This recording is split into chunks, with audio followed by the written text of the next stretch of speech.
this weekend we find ourselves way up in northern Nevada, almost to Oregon actually, and we are visiting a dark sky sanctuary. Couldn't have asked for better conditions. Not a cloud in the sky. This is going to be amazing. Lots of stargazing this weekend.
So we hiked several miles up along the west side of what was supposed to be a dry lake bed, but with the amount of snow we've had this year, there's quite a bit of standing water out here, it's good news and bad news.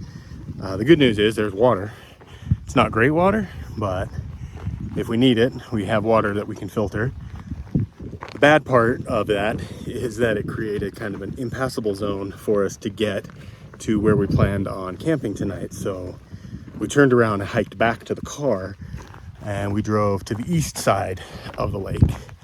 And now we're exploring that area to see if we can find a way in to the actual dark sky preserve, whether that be by vehicle or by foot at this point. So this may become more of a car camping trip than a backpacking trip, but I don't really care either way.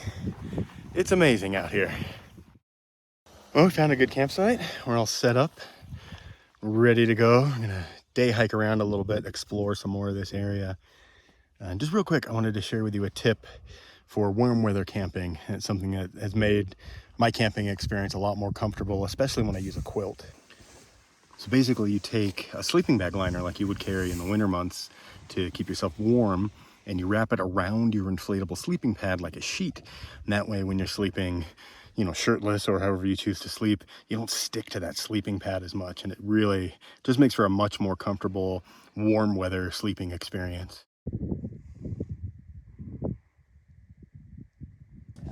Once we had our campsite set up, we headed towards this ridgeline that grabbed our attention. This area is rich in indigenous history, so we were hopeful that maybe we'd find some petroglyphs or evidence of arrowheads or something like that. And It did not disappoint. About halfway up the ridgeline, we found this just immaculately preserved site. Now, there was a warning sign from a government agency saying not to disturb anything, to take a look at everything, take photos, but leave everything where you found it. We saw this massive prey bird nest, some faded petroglyphs. It was really, really surreal just to stand there and experience that history, and the view was astonishing. After that, we headed back towards our campsite with the plan of getting some sleep, getting to bed early, setting our alarms for about 3 a.m. because this is a dark sky sanctuary. So we wanted to be able to do some stargazing. We had researched beforehand when the moon would set.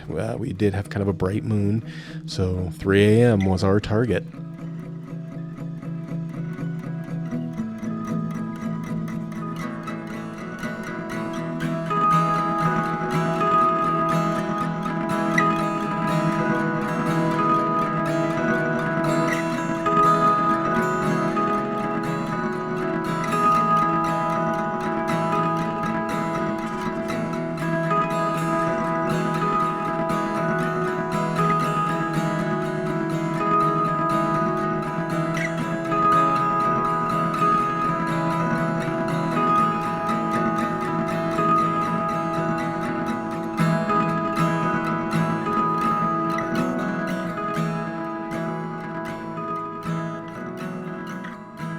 So this morning, our plan is to head over across this little creek that we found. Well, it's kind of a big creek, if I'm being honest, pretty deep. But we want to get across that and explore the actual rim area off to the west here. So we're going to bushwhack through the sagebrush and see if we can find a safe spot to cross this creek.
Did eventually find a way across the creek. It probably would have been much simpler if we had just crossed nearer the campsite. That area seemed a little bit deeper than we were willing to traverse, so we went in search of a safer spot. We found several artifacts along the way, and while we did pick some things up and take photographs, everything went right back exactly where we found it, and I think that is the only way you should experience these areas. Take photographs, commit those things to memory, but leave them where you found them. They belong there, and it's not right, in my opinion, to take things like that away from these locations.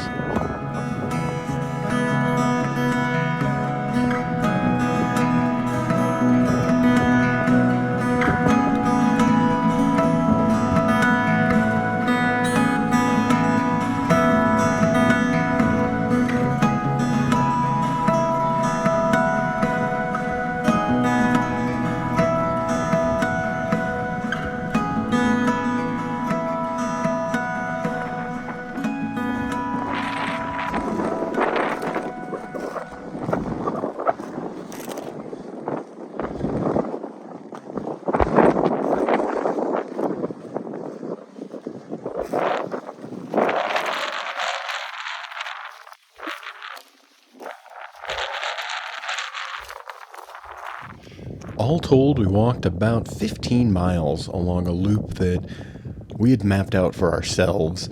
There are no established trails in this rugged terrain. We saw so many amazing things, and if I'm being real honest, there was quite a bit of the trip that I deliberately didn't film, that I chose not to share. I believe that there are aspects of every adventure that belong to the adventurer. I hope this video inspires you to get out and have your own adventures and decide which parts of that adventure you want to share and which parts you're just going to keep to yourself.